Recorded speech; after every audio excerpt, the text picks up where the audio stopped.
Summary for the cognitive approach, I believe. Chapter summary for the cognitive approach. So that's Andrade, which is doodling, Baron Cohen, the eyes test, and Pazzulo, which is lineups. So, these chapter summaries are at the end of each chapter. Pretty useful for just remembering the general things and running your mind on those. But you miss out on a lot of the fine details, especially in the longer parts. Like if there's multiple aims or if the procedure is pretty detailed, you miss out on a lot of that. But regarding strengths and weaknesses, it's quite useful unless they specifically ask you for a certain type of strength or weakness, and even then it might be covered. But they're especially useful for the similarities and differences because these don't get talked about anywhere else. Of course, you can come up with them on the fly, but it's nice to just have something in the back of your mind that you can easily call on when you get a question like that on the test. So, on draw dueling, chapter summary for that. The psychology being investigated is that doodling can enhance attention and lead to better memory. That is the proposition from Andrade.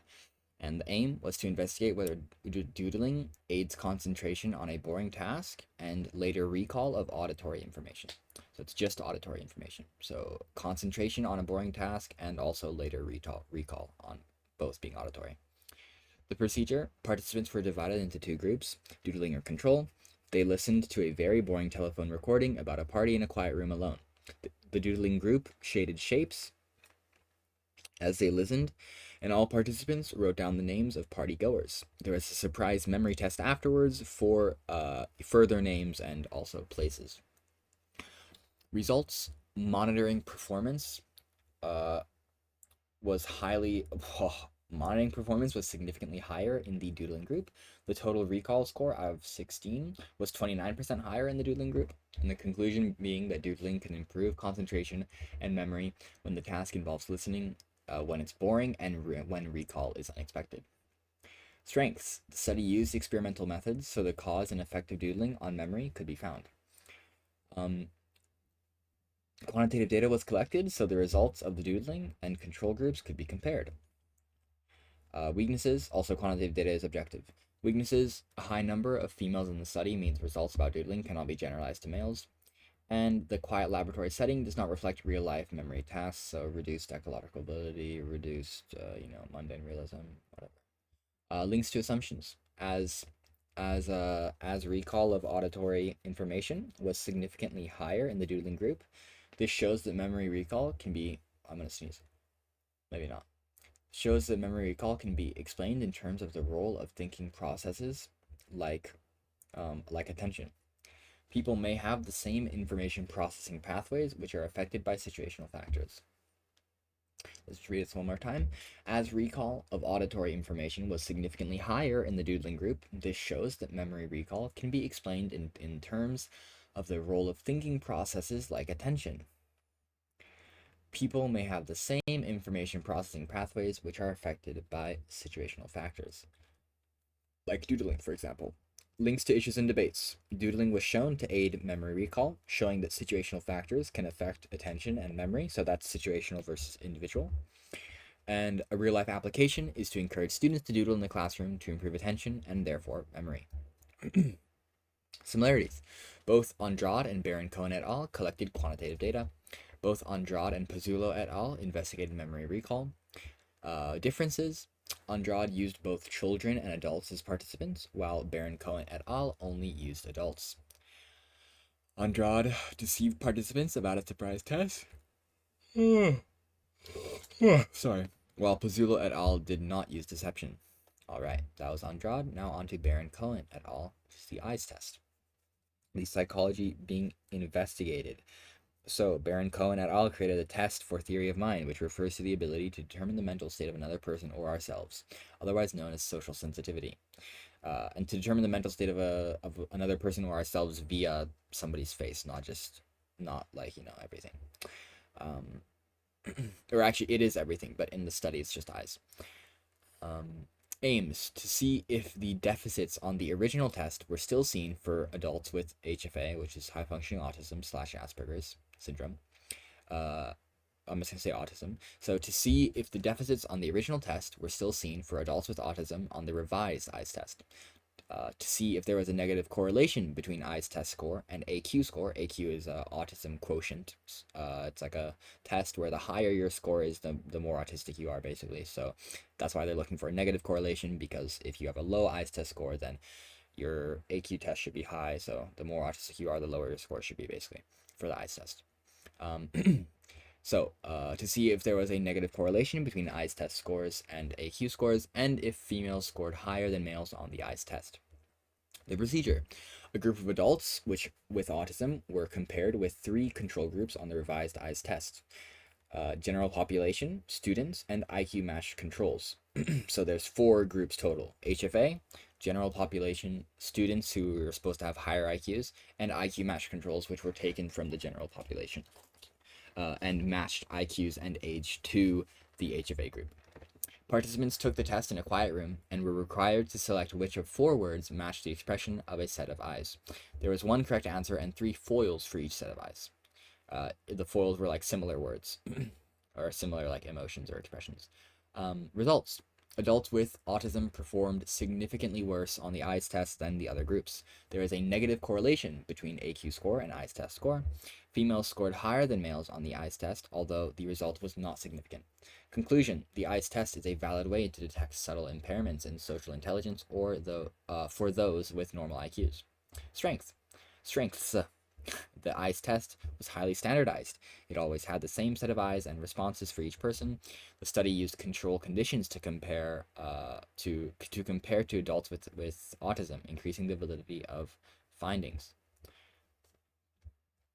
By this, they mean the IQ matched group. And the other ones as well. Weaknesses. There is a lack of random allocation to groups, which may lead to participant variables affecting eyes test scores. The eyes test uses static eyes, which does not reflect real-life judgments of expression. Links to assumptions. There were differences in eyes test score between individuals with autism and neurotypical controls, showing that there are individual differences in people's cognitive processing of emotions shown by facial expressions. So that's individual versus, situational. Link stages and debates. Adults with autism scored lower on the eyes test than neurotypical adults, supporting individual explanations for cognitive processing. I don't know what this links to assumptions is. Like, I don't even remember questions about this ever coming up, but whatever. A real-life application is the use of the eyes test with other clinical groups to determine deficits in social intelligence. I think the example given was like some person gets brain damage, and so you give them this test to see if that part of their brain was affected. Similarities.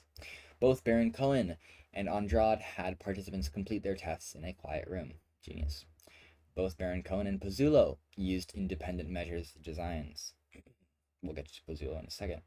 Differences. Baron Cohen did not deceive participants, while Andrade used deception with a surprise memory test. Baron Cohen compared the performance of males and females, while Pizzulo compared the performance of children and adults. And then we move on to Pizzulo et al., which is lineups. The psychology investigated here is the accuracy of eyewitness testimonies for children, specifically investigating factors that affect false positive responses when asked to select someone they had previously seen from a lineup. The aim was to investigate whether children are less able to recognize human faces than adults and make more false positive identifications for target absent lineups. The procedure. 4 to 7-year-old children and adults were shown films of easily recognizable cartoon characters, which is Dora and Diego, and 2 unknown human actors, a random male, random female, before being presented with either a target present or target absent lineup of 4 pictures. They were asked to identify each of the characters or actors they had seen in 4 separate lineups. Results. Children were easily able to identify the cartoons in target present lineups, but still made mistakes on target absent lineups. They made more mistakes than the adults, and this was more pronounced with unknown human faces compared with the cartoons. Conclusion. The influence of social factors appear to be at least partly responsible for children's errors in target absent lineups. Strengths. The standardized procedure of the instructions and lineups means the study can be easily replicated. Quantitative data was collected in the form of correct or incorrect responses, reducing subjectivity in data analysis, removing researcher bias, all that stuff. Weaknesses. A lack of consistency in the number of questions asked to participants during the filler task reduced reliability. So basically, there was a filler task in between watching the video and looking at the lineups. And in the filler task, they asked questions, but depending on the answers given to the first two questions, they would ask a third question, which was like, "Do you remember anything at all?" If they couldn't answer the first two questions, and so it's possible that that affected participants in some way before the lineups task, and so that reduced the reliability because not all participants were subject to the same questions. Then another weakness: 2D cartoons were compared to 3D human faces, reducing the validity of the comparison. Yeah, so the reason why they use cartoons versus human faces as one of the independent variables was to try to manipulate the familiarity of the